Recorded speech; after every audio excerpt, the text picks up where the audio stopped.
This is Secrets to Win Big, brought to you by Arjun Sen, an acclaimed brand zen with over 30 years of global impact, who has been called one of the most business intelligent minds. His never give up journey in life and business inspired the global blockbuster movie by Shoojit Sircar, I Want to Talk. Find him at www.arjunsen.com. And now, here is your host, Arjun Sen.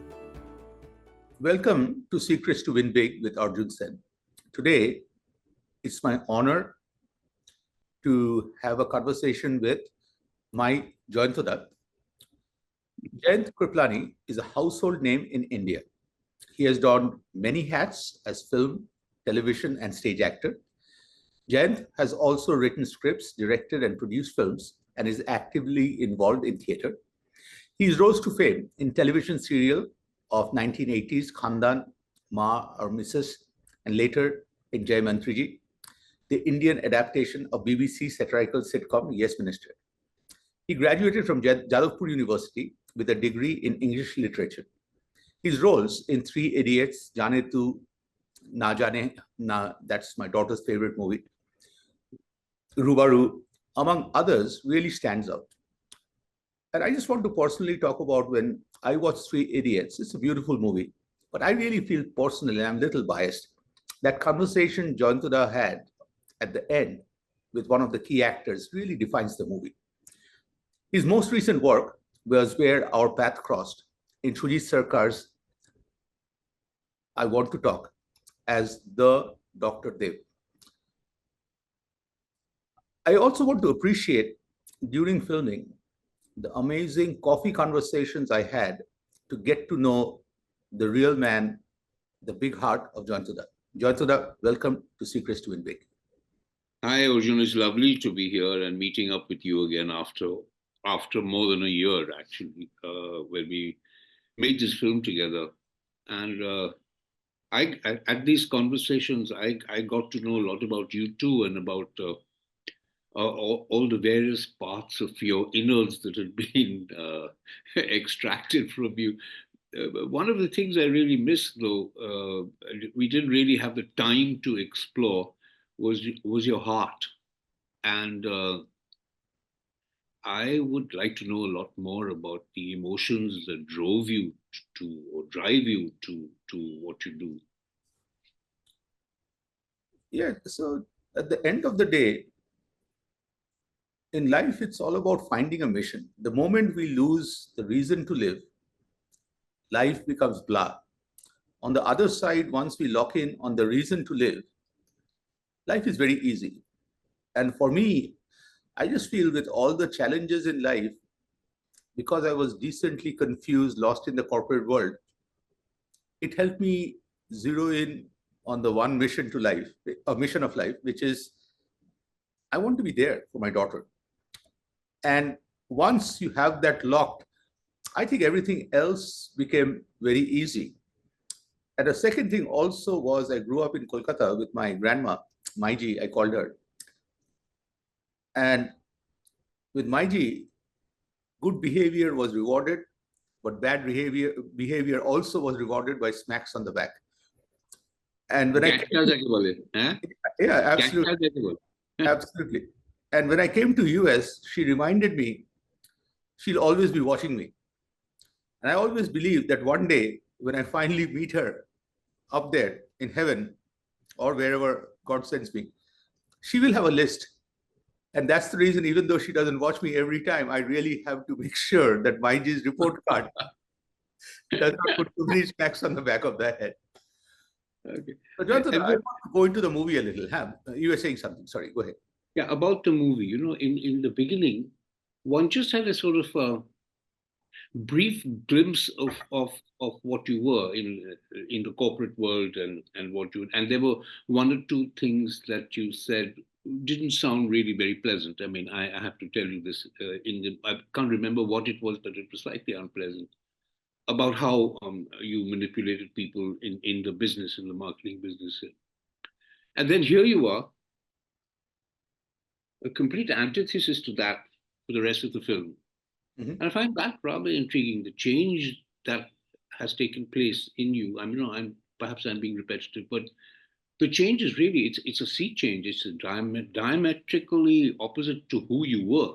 At least that's the impression I got. And what I found was I would have liked to, in our conversations at Hemet and in the various coffee shops that we met, I didn't have the foresight to question you about those days, because I think then the contrast would have been clearer to me, and I might have been able to understand your character a lot more. So if you put in perspective, a little boy from Kolkata lands up in US with $350, no credit card, going through MBA, where I used to speak English so fast that nobody could even understand what language I'm speaking. From there, getting into the corporate world, all of a sudden made me realize, wow, I'm here. And in India, one of the things the competition does and our education system is build us a very strong process, work ethics, accountability. And as I started moving up the corporate world, the only way to use it, describe, is I got addicted. Addicted in the sense that I realized corporate world is about ruthless. It's about literally we being in a knockout tournament. To win, somebody has to lose. And in that particular world, the moment you get obsolete for a day, you get extinct. In the form of caught between an addiction and this need to win at any expense, I changed. And the magnitude of change for you to look at is day after 9/11, when my daughter first told me, "You don't know me," and asked me 3 questions I could not answer. Corporate world had taught me defer a crisis. Right now, if you were my boss and you were trying to fire me, if I could defer it till Monday, it gives me time to flip this. So I told my little daughter that day, "Baby, don't worry. I know I have not spent time with you. I'll spend more time with you." Blah, blah, blah, blah, blah, went on. And I even told her that I will take you back to Denver. 8-year-old Raka got up, poked me on my chest and said, "Baba, I know you love me. Don't lie to me. If you wanted to take me to Denver, why are you interviewing in Chicago with McDonald's and Detroit with Domino's? I know my Baba. If he wants to take me to Denver, he'll take me to Denver." You know, Jayant, that day, I was not ashamed to lie. But I was embarrassed that I got caught lying to my daughter. And the thing that I realized is sometimes this whole concept of death by pinprick, like, I did not want to get here. I took a lot of what I thought harmless left turns, right turns, boom, boom, boom, to all of a sudden I see I'm on the other side of Mount Everest. I'm just screaming to the world, but I was a total different person. And the only thing I could do that night was stop. Like, I went to the founder's place to tell him that I want to leave the company, but I need a piece of paper which says Arjun doesn't work in this company anymore. He thought I had another job offer. He even wanted to pay me more. I'm like thinking that this is a great way to make more money.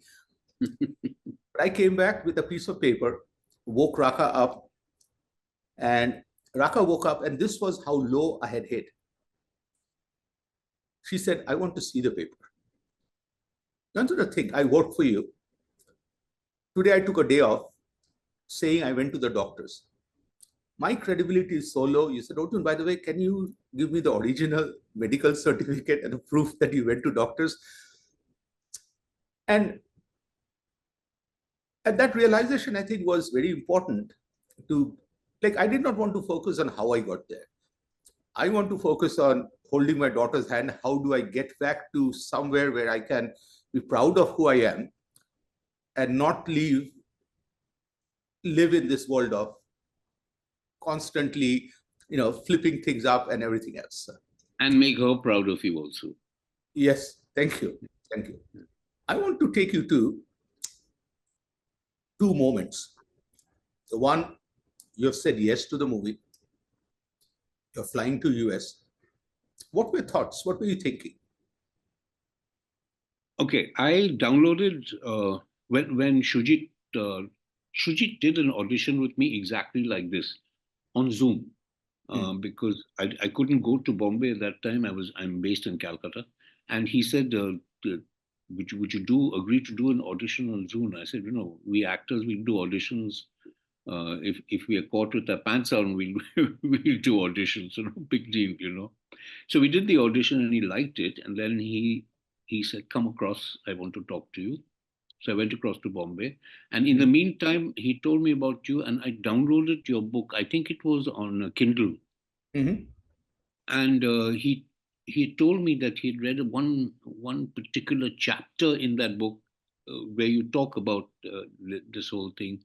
He said it's based on that one small thing. And I was wondering how you can take that little, at best, I would call it a detailed 8 or 10-page paragraph, and convert it into a film.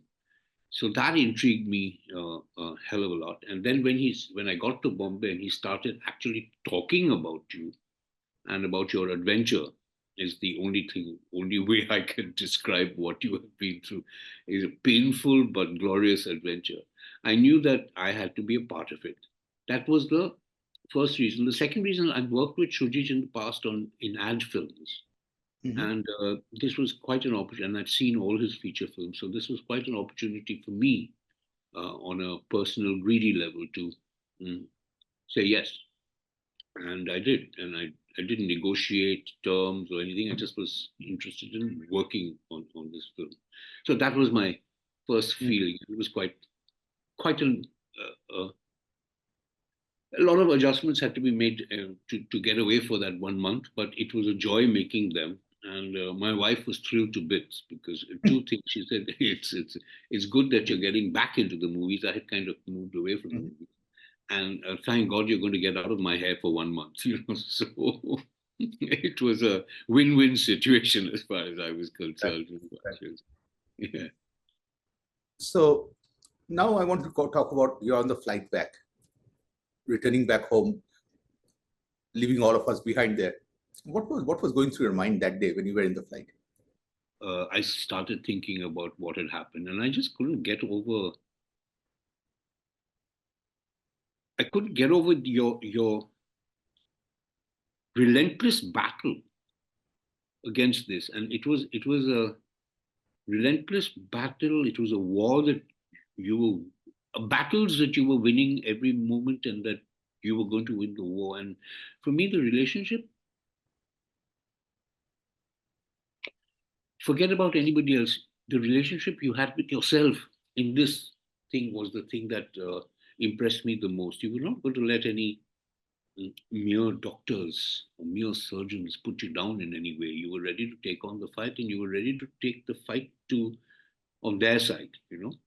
And I found that kind of strength, that inner strength that you had, gave me a certain new perspective on how to approach. My problems became secondary after I met you. Let me put it in short. I said, look, I'm personally very happy that I did the film for one. It was quite a career boost, in the sense, not boost, it was a career challenge. I hadn't played this kind of cynical yet sympathetic character in a long time. So that was nice. It was an experiment for me. And this learning that I got about human behavior, that was real boost. And Gulan tells me even today, she said, Sala, that man, that Arjun Sen fellow, has sort of planted himself in your head. And I said, yeah, a little bit he has, I have to confess. So I'm living there rent free. So yeah, you're most welcome. And as you're talking about this, the thing that really hit me is you talking about the relationship with yourself. And earlier, I had fragmented my life. Fragmented means Arjun, the corporate guy, has a demeanor. Arjun, the dad, has a totally different demeanor. And then Arjun, the life battle guy, had a different demeanor. And sometimes I would forget where am I and what cap to wear. And finally, just before I met Chitra, I had this big wisdom, and I forgot who gave that to me, was before somebody else accepts you, you need to accept you truthfully for who you are and be happy and good about it. Life is not perfect. We are not perfect. We are just like a car beyond warranty as is. Okay. And in that state, I had to blend all these Arjuns together. And that gave me the big aha was in the medical field. I always used to get frustrated that my doctors do not know me. In the marketing world, there's this very simple concept that if you're one of many, you're ignored. One of few, you're noticed, but still ignored. One of one, fear of missing out. I need that. I'll give you a simple example. You go to a grocery store, you see all the alus. Every alu is one of many. There was this one time, Raka and myself, went to a grocery store. One of the alus to Raka looked like a heart. We had to get that alu. Like that alu separated. And she was holding on to that alu. Even she would not put it in the bag. Like if they wanted me to pay 5 times for that alu, I would have paid because it's a one of one. So with my doctors, I felt I don't want to be a generic patient. So I started marketing myself with my doctors. And anytime a doctor would say, Arjun Sen, I said, yeah, 6th month of the year, June, put an R before that, Arjun Sen, sanity. I was married to the shrink and survived the marriage. And the head twitch is nearly gone. I'll do the head twitch. Jayant, it works like magic for 2 reasons. One, put yourself in the role, life of a career of a doctor. Nobody ever brings to a doctor good news. Nobody comes and says, Jayant, thank you for curing me. People come and say, problem here, like half are wrong, bad, fake problems, half are real. They don't have any good news. And secondly, I think this is a humor that penetrated in the doctor's world. My doctors will meet me by saying, Arjun Sen, do the head twitch. And I would be like a 5-year-old. I would do the head twitch just because. And that's the part where integrating all together became very important because I was not worried about who is watching. I was not even worried about me watching. I realized I'm the same person all through. And that, I think, was the big aha. And I'm so glad you shared that. So, yeah, I always, once a month, call my doctors. I have 3 to ask them how they are. Mm-hmm.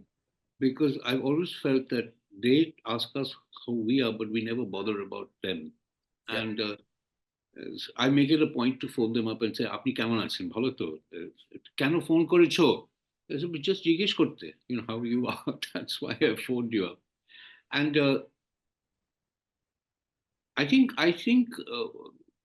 they initially were a little upset and puzzled by why I was doing this, but it was for no particular reason. They were very nice people to me, and I felt that I should be, I should care about them just as much as they care about me. And I also thought of this thing in China. In the old days in China, you paid a doctor a retainer, Mm-hmm. and you stopped paying him if you fell in. So it was in his interest to make you well as quickly as possible so he could start getting his retainer again. Mm. And I felt my doctors were a lot like that, in the sense that they were really not worried about the fees I paid them, as long as I cared for what was happening to me and how they were handling it, as long as I cared for them. And I found a lot of that in I put a lot of that to use. My admiration for my doctors and their uh, uh, understanding of the patient. I found putting that into use in our relationship in the film, in my relationship with Mr. Bachchan as playing you. So it became a little easier for me. I wasn't as pessimistic and as awful I could have been. But I decided that I'd like to be my doctors also. And if you look at in the movie, spoiler, when Nancy passed away, it hit me very hard. It hit me very hard. Not that I can't accept death. I'm all for accepting destiny. But I felt in life, three things are very important. To have a good purpose, good intent, but good effort. With Nancy, I never put the effort. Unlike you asking, like I used to be scared of Nancy. Nancy had smacked me a few times. I deserved it, everyone. I never asked Nancy, how are you doing? I felt I was not entitled to. And that's the part where I realized that somebody taking all our pains, finally it gets overbearing and it impacts. And that's one of the things that has become a mission in life is, I don't want one day to be Doctor's Day or Nurse's Day. I want every day. And recently, I had to go through some treatment for 20-25 days. So the last day, I had arranged a catered lunch for my doctors and nurses. And I made this big card, which front says, I'm breaking up with you. Then inside, it was a very heartfelt message by saying that with everybody's name, nothing personal. The time we spent together meant a lot to me. But you're not the person I want to take and introduce to my mom. I'm being honest about it. Please do not take it differently. But I hope we can be civil about life. And when we bump across each other in a grocery store or somewhere else, we can smile and just be friends. They love that note. Okay. They also called back by saying, we don't want to see you too in the hospital. We want to see you outside. And I think that, what you talked about, you calling doctors for no reason, is the thing that is missing. And I would just request every person listening today, even if one person does it, we just have to give back to our doctors, our nurses. Like, it's a very tough profession. It's a very tough profession. So, Johnson, I have a final last question for you. And the question is, have you ever got a role before where you got your passion to play golf in the movie? All my friends, some of them are golfers who saw it, they said, they used various deleted epithets and said, where did you mess up your putting in that shot? Why on earth? I said, you don't want to know what happened, so let it be. But yeah, it was fun. And it was, one of the things I still use that lesson that you taught me on how to stand and get your eye over the ball, and you can't go wrong. And I've been getting it as close to the hole. I mean, I haven't been able to do a single putt from 15 feet away or 20 feet, but a two putt is no problem, absolutely, once I'm off the green, thanks to that little tip that you gave us at that golf club over there. So, Jayant, this is an amazing conversation with you. Thank you for taking the time. And I will cherish this conversation forever. Thank you. Oh, thank you, Arjun. Thank you so much for taking time out and spending it with me. I really enjoyed myself. Thank you very much. And I'm hoping that you'll write your pre-cancer story and I can act in that also. So, absolutely. You've been listening to Secrets to Win Big with Arjun Sen, an acclaimed brand zen with over 30 years of global impact, who has been called one of the most business intelligent minds. To learn more, visit www.arjunsen.com. Share this podcast with your friends and subscribe wherever you like to listen to podcasts.